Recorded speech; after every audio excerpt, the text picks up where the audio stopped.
feel low, you can still go. Even when you feel slow, you can still go. Even when there's no hope, you can still go.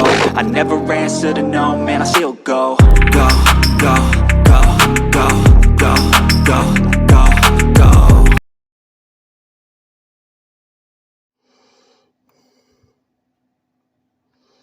Brian Giles with Brian Giles MTG.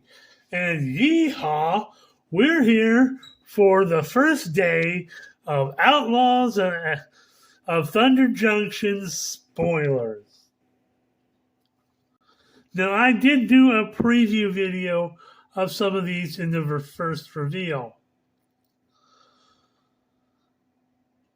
And now we have some better ideas of some of the cards. Like, Sword of Wealth and Power, the vault symbol. This was originally going to be part of what was going to be an epilogue set. But the epilogue idea got rejected by Magic players.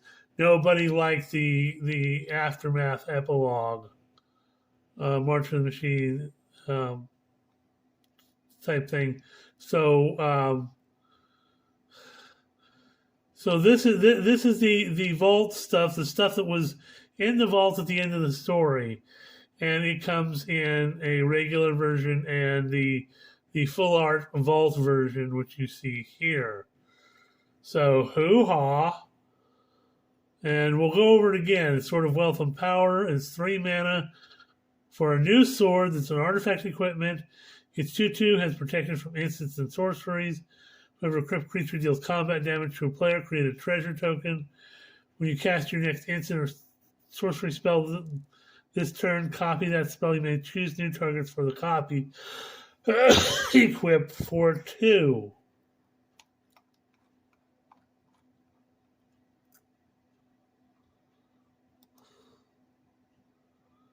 So that's what the vault symbol is for.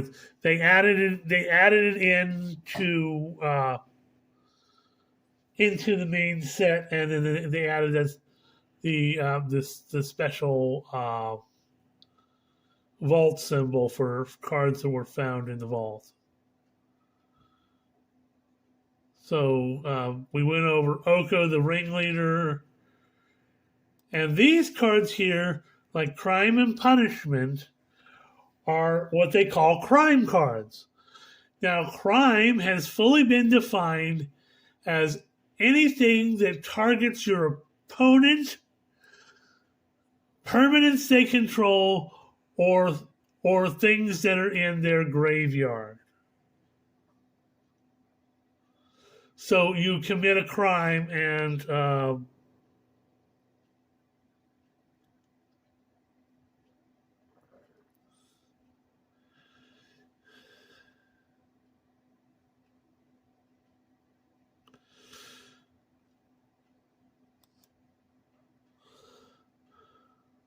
like Thoughtseize is a crime. Yeah, you target player. So if you're targeting the player, that's committing a crime.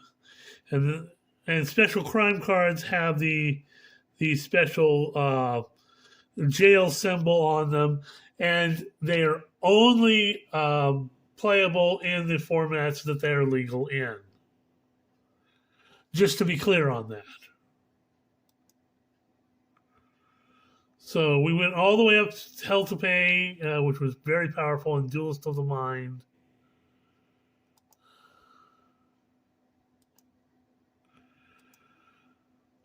So next up, we got some cards that were revealed in overseas earlier. Lava Spur Boots, which was one of the cards that was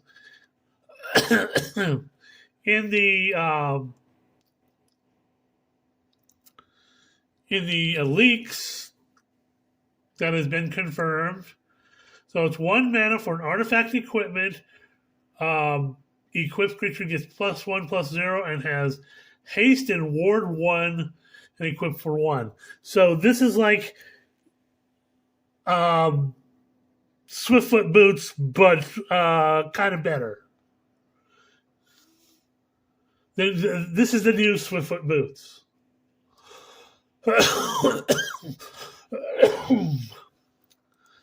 This is a card I saw early this morning when it was revealed by somebody from China. This is New Haunting. So it's a blue and 1 for an enchantment that reads, at the beginning of your instep, if you haven't cast a spell from your hand this turn, and New Haunting isn't a creature, it becomes a 3/3 spirit creature token with flying in addition to its other type. So it becomes a creature. And not casting spells from your hand, which really works well with the whole plot mechanic, which I'll explain in a bit. And you can pay a blue and 2 to surveil 1. So it has its own little thing to be able to surveil, and you can make it into a creature if you don't cast any spells by the end of your turn. Which is kind of great if you get kind of mana screwed too. So, hoo-ha. And it's uncommon. So, Regrowth, I believe this is a reprint. I think I've seen this before. So, black and green and 3 for sorcery that reads, return up to 1 target creature from your graveyard to the battlefield. Return up to 1 target permanent card from your graveyard to your hand. So you get 2 stuff back for 5. So, not bad. But it's green-black, and you expect it to do that. Escape Illusion. Now, this is a card that has a spree cost to it. Now, I've noticed on this card that spree cost cards have this little plus symbol next to the mana symbol. That means that you're going to be adding, you can add additional cost to, additional mana cost to this spell. And you have to, and the rules are that you have to choose one. But the cost is, the base cost is the cost you care about when other when other things care about the cost of the spell. That, just to be clear on that was very clearly stated in this morning's spoiler video.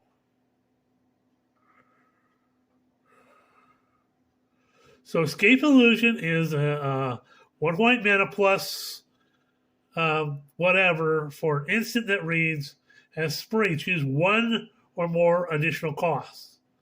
So add a 1 generic XL target non-token creature at the beginning till the beginning of the next end step, and return to the battlefield under its owner's control. Plus 2, choose target creature is no other creature with greater power than it is destroyed.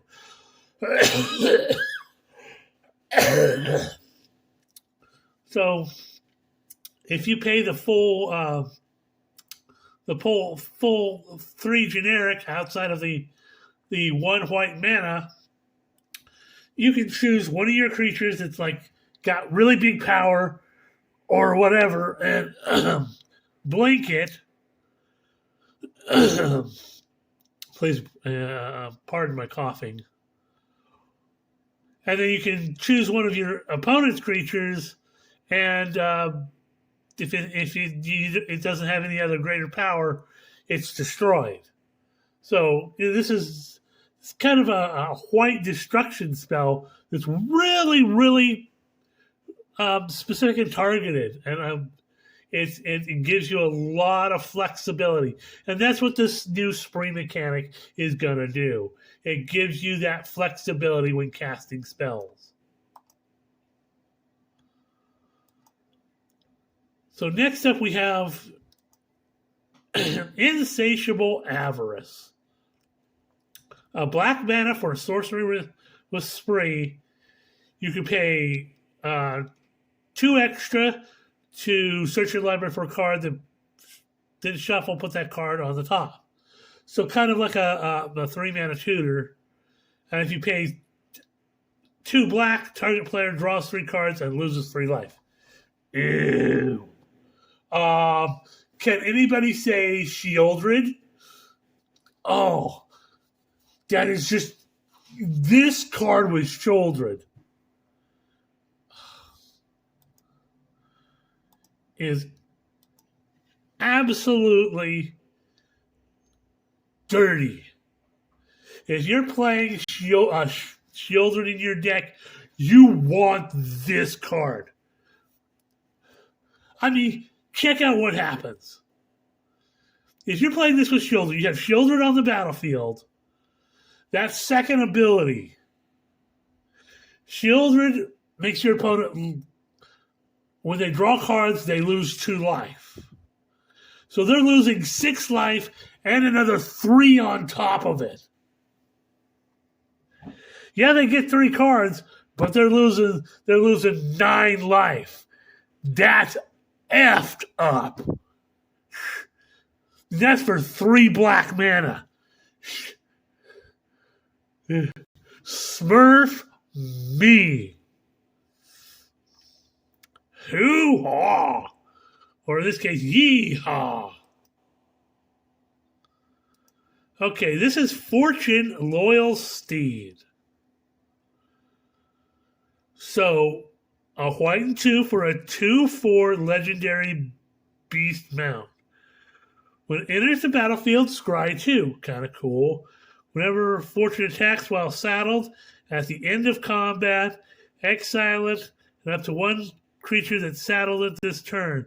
Turn those cards to the battlefield under their owner's control, and you can saddle it for 1.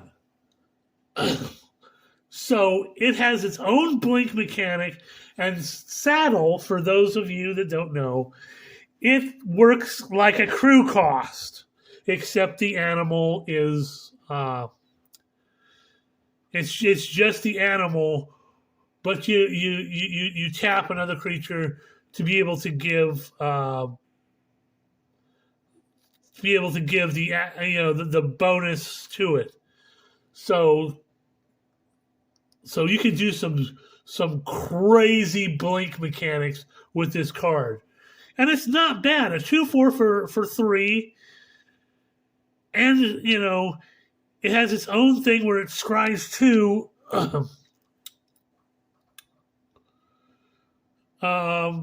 within ETB. So, and this makes it ETB and the creatures that saddle at ETB and do a blink. So this card can do all sorts of crazy blink stuff, and I'm not unhappy with that.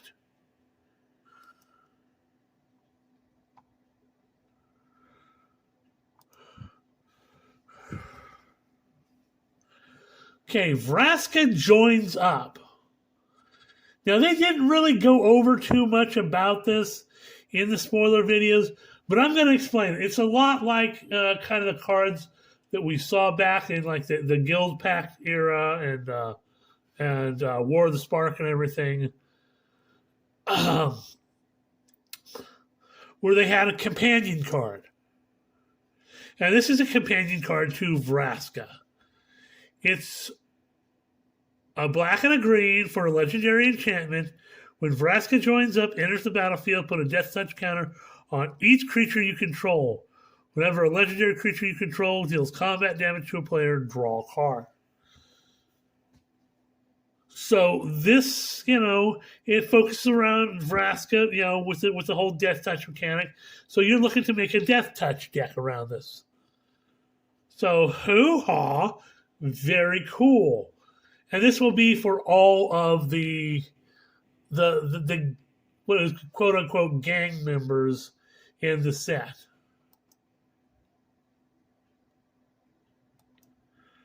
This is Savala, Eager Trailblazer. So we get a new Savala, and this is quite powerful. So she's a green, a white, and 2 for a 4/5 Legendary. I don't know what's the type of she would be as, but she has vigilance. Whenever you cast a creature spell, create a 1/1 red mercenary creature token with tap it. Target creature you control gets +1/+1 till end of turn. Activate only as a sorcery. And she also has tap, choose a color. Add 1 mana of any color for each different powers among creatures you control. So she cares about the power,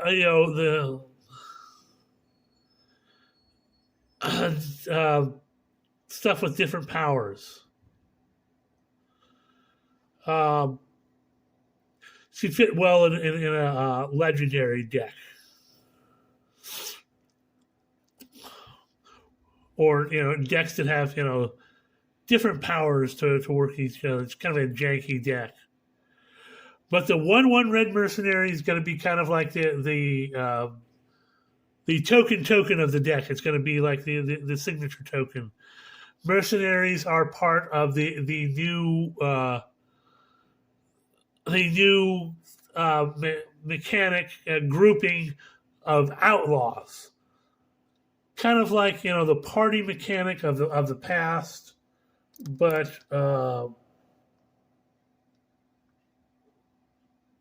sorry, I had to adjust my camera there. But a little different.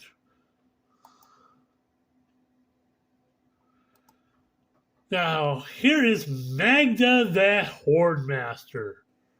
Magda was from the Kaldheim set. And she's a red and 1 for a 2/2 legendary dwarf berserker.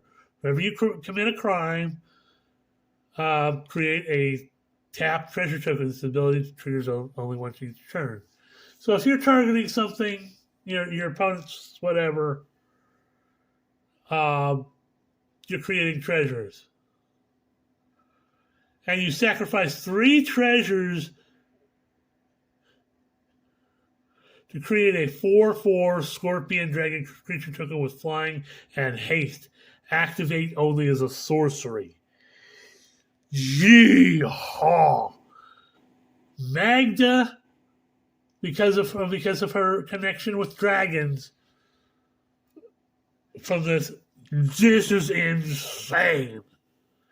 I mean, if you're playing in a deck that makes treasures, a Prosper deck, this thing is out of pocket. And note that it's not a sacrifice thing. So you can create, as long as you're sacrificing 3 treasures at a time, you're so like with an ancient copper dragon who's just making massive amounts of treasures, you can make massive amounts of red scorpion dragons.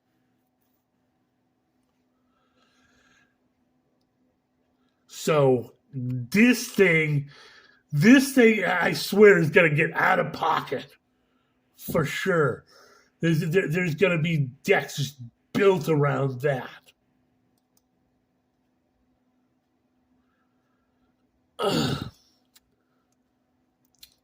Forlorn Flats, one of the new desert cards. Now, deserts are a thing.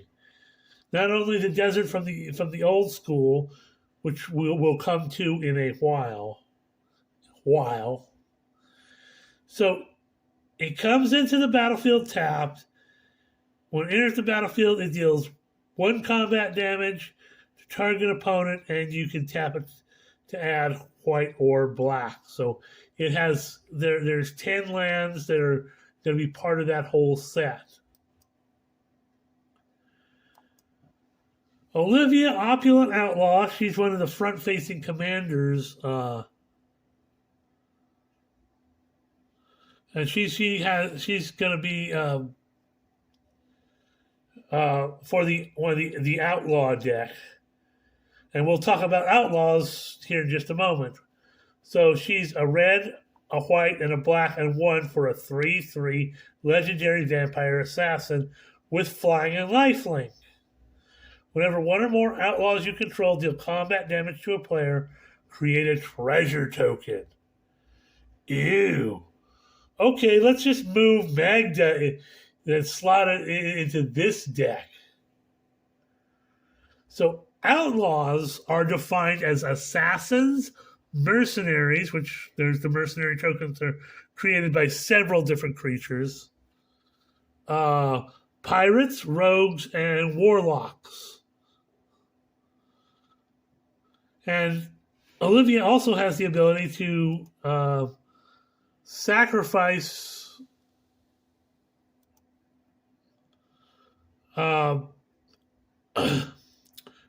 pay 3 and sacrifice 2 treasures to put 2 +1/+1 counters on each creature you control and activate only as a sorcery. So she's going to be a fun command. That's probably going to be like the the big commander set for this set. It's going to be the Olivia deck. So next up we have Slick Shot Show Off. And this will be the last card for this video. So a red and 1 for a 1/2 bird wizard with flying and haste. Whenever you cast a non-creature spell, Slick Shot Show Off gets +2/+0 till end of turn. You can plot it for a red and 1, which means it's like you pay that spell and you exile it from your hand, and you can cast it on a later turn only as a sorcery without paying its mana cost.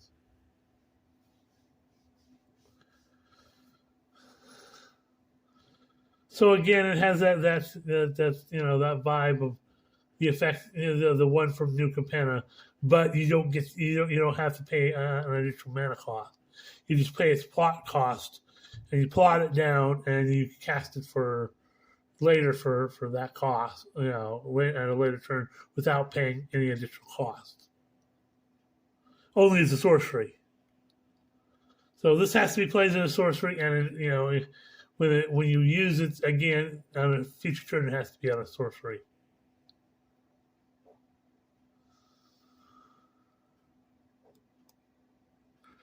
So that's it for this one. We'll see you on the next video.